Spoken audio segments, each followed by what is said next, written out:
В ознаменовании 160-летия со дня рождения гениального поэта, основоположника астинского литературного языка, 2019 год объявлен годом Коста. Анатолий Бибилов подписал указ о присуждении государственной премии имени Коста. Премии будут присуждаться в 5 лет один раз за заслуги в области литературы, публицистики, филологии и других областях. Премия имени Коста Хетагурова присуждается в тех номинациях, в тех направлениях, в которых работал Коста Хетагуров сам, то есть в 5 номинациях. Это астинская филология, астинская литература, история, этнография, археология Осетии, публицистика и искусство.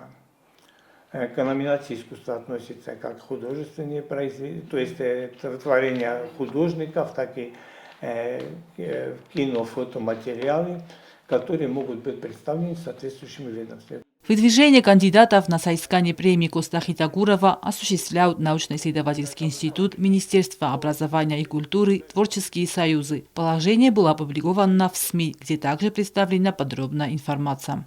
Руководители коллективов, которые намереваются выдвинуть кандидатов, и кандидаты должны внимательно ознакомиться с этим положением, чтобы выдвижение соответствовало положению, которое соответствует, которое изложено здесь.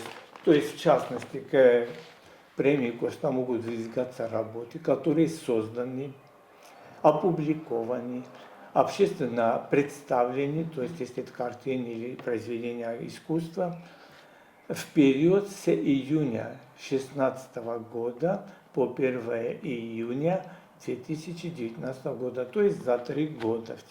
За полной информацией можно обратиться к ответственному секретарю комиссии Залине Абаевой. Представления на участие кандидатуры на соискание премии будут приниматься до 1 августа текущего года. Регина Черткоева, Аида Кочева, информационный выпуск «Сегодня».